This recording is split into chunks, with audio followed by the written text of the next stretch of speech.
Bonjour à tous et bienvenue pour cette nouvelle vidéo. Avant toute chose, abonnez-vous et cliquez sur la petite cloche pour être informé des prochaines vidéos. Partagez et laissez-moi un petit pouce, ça aide au référencement. Merci. Allez, c'est parti.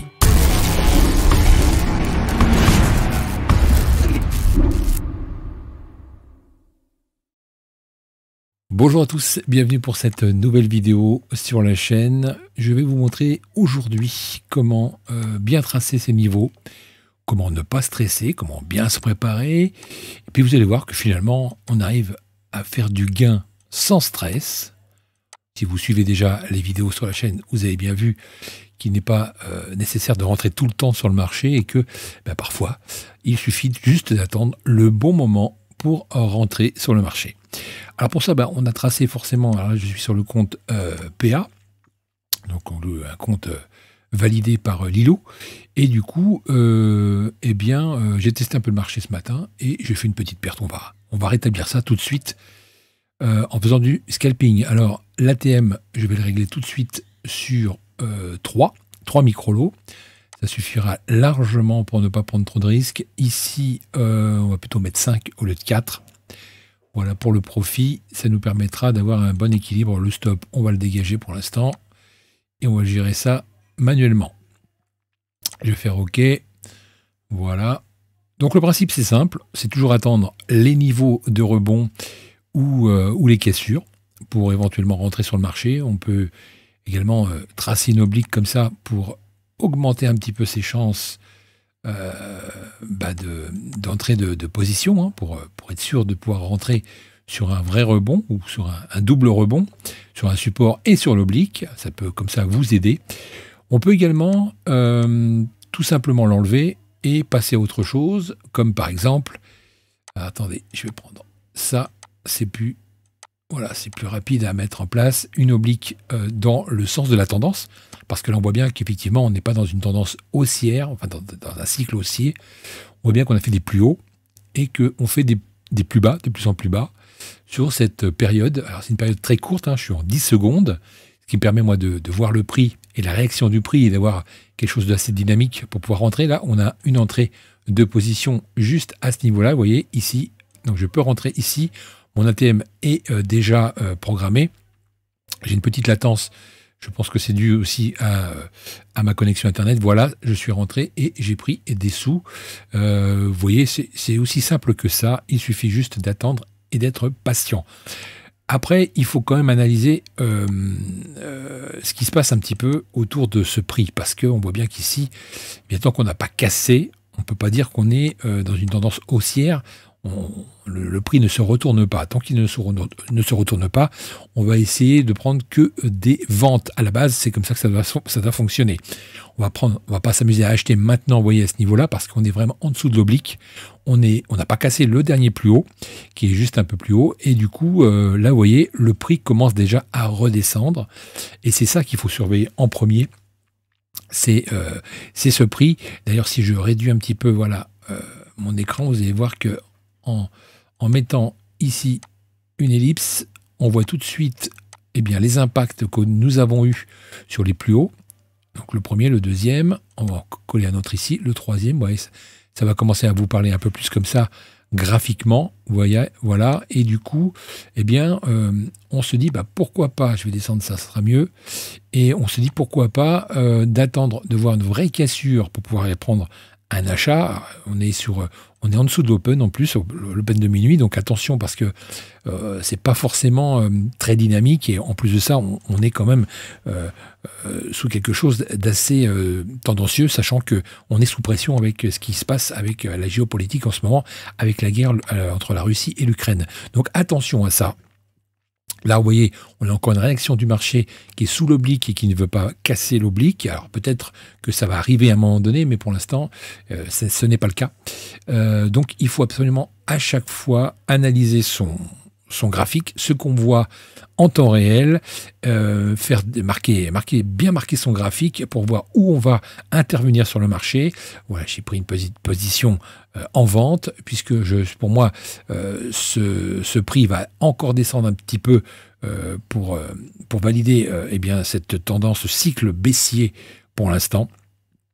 Et puis, si jamais ça ne fonctionne pas, j'essaierai de de hedger au moins une fois. Donc on va voir ce que ça va donner. Logiquement, voilà, ça c'est bon, c'est fait. J'ai récupéré de l'argent sans aucun problème. Une petite prise de risque, mais bon, plutôt mesurée, puisqu'on est quand même toujours sous l'oblique. Et il n'y a pas trop de surprises. Et on ne va pas non plus se faire peur.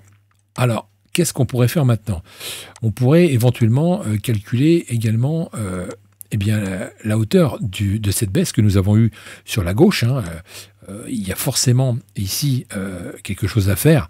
Il y a un écart type qui se respecte, hein, un écart type qui devrait être reporté soit plus bas ou soit plus haut à la cassure d'une zone d'accumulation que nous avons ici en range. On voit bien ici le plus haut et le plus bas.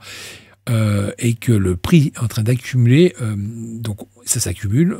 On attend de voir ce que ça donne.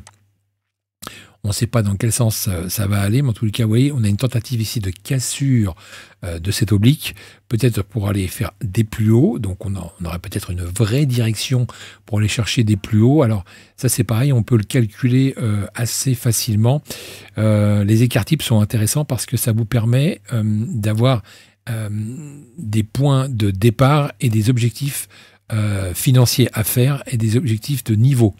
Donc ça c'est pas très compliqué, il suffit juste de prendre l'outil rectangle et puis du coup vous tracez le plus haut et le plus bas sur une zone bien définie et vous le reportez à une cassure de boîte par exemple, comme ici de boîte, hein, si ça casse, eh bien vous reportez la largeur de cette boîte en haut et en bas et vous aurez des points d'objectif, des niveaux qui seront potentiellement atteints techniquement et tout simplement. Voilà, ça c'est vraiment techniquement, il peut se passer n'importe quoi sur le marché, tout peut aller bien plus loin ou bien plus bas selon la macroéconomie. Moi je parle juste technique, je ne parle pas du tout de de la macroéconomique dans mes stratégies de trading. Donc on voit bien ici la baisse, vous voyez, une accumulation ici dans cette box, et puis on va le faire ensemble, regardez, on va le faire ensemble, rectangle, ici je trace ma box. Voilà, une fois que c'est fait, j'ai un peu la voix enrouée, j'espère que ça ne vous embête pas trop. Ici, je prends mon autre box, je vais tracer comme ceci la hauteur, et puis je vais aller la reporter bien plus haut à la cassure de la boîte, et ça va nous donner forcément ici un niveau que je vais décaler un peu plus haut ici. Donc là, on a un niveau d'objectif qu'on peut atteindre, mais il faudrait déjà casser l'open et casser le plus haut ici à 13 590 avant vraiment de voir si ça part réellement. Donc, pour plus de sécurité, effectivement, il faudrait attendre que ces 13 590 soient cassés.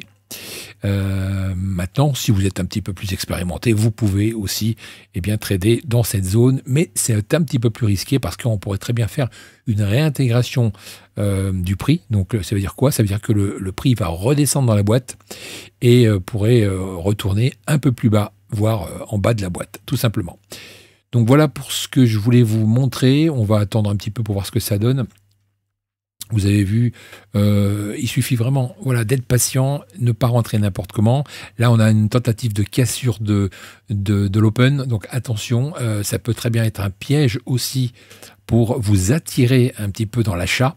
Et une fois que vous êtes acheteur, le marché se retourne pour vous piéger, et c'est souvent le cas. Donc c'est pour ça qu'il faut vraiment faire attention à ça. Vous voyez, on a eu toute petite mèche, enfin plusieurs petites mèches sur ce niveau, du coup ça replie. Alors peut-être que ça replie pour après repartir de plus belle, puisque ça va s'appuyer sur le haut de la box. Vous voyez, c'est vraiment purement technique, c'est pas très compliqué à comprendre, il suffit juste de regarder ce qui se passe. On a traversé ici la box, je vais tirer un peu mon niveau, voire même le tirer jusqu'à 13 570, 571, ouais, ce soit à peu près par là, voilà, 571. Et on a le haut de notre box, donc réintégration invalidée. Et du coup, on peut prendre un achat parce qu'on a une bougie dynamique qui nous envoie directement à la cassure de l'open. D'accord? Vous voyez, c'est aussi simple que ça. Il faut juste sécuriser un petit peu ses stratégies, ses tactiques, mettre ça en place pour que ça soit le plus facile possible pour vous. On peut également décaler notre TP pour faire un peu plus de gains sans pour autant reprendre un autre trade derrière. Et je pense que on sera pas mal si le trade part, puisque je suis en positif. Voilà, on peut même sortir avant si on veut, c'est pas un problème. Voilà, et comme ça, on encaisse gentiment 2 petits trades comme ça, par petits paliers, puisque le marché est quand même assez compliqué, assez difficile. Il ne part pas directement et rapidement.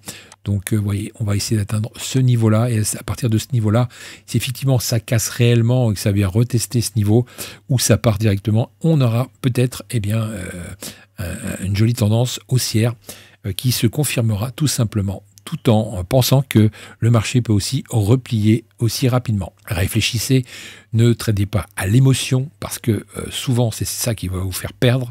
Moi, quand j'essaye de rentrer sur un trade, j'essaye toujours de comprendre pourquoi je rentre sur le trade, sur quel niveau je suis, est-ce qu'il y a un plus haut à casser, est-ce qu'il va y avoir un repli, sur quel cycle je suis, est-ce que je suis sur un cycle haussier, combien il y a eu de vagues sur ce cycle, et du coup c'est comme ça que je peux faire du gain par palier en scalping. Voilà, j'espère que ça vous a plu, et je vous retrouve très bientôt, et je vous donne le résultat juste après, dans quelques secondes, en vous souhaitant une bonne journée, et on se dit à très vite sur la chaîne. Merci, bye.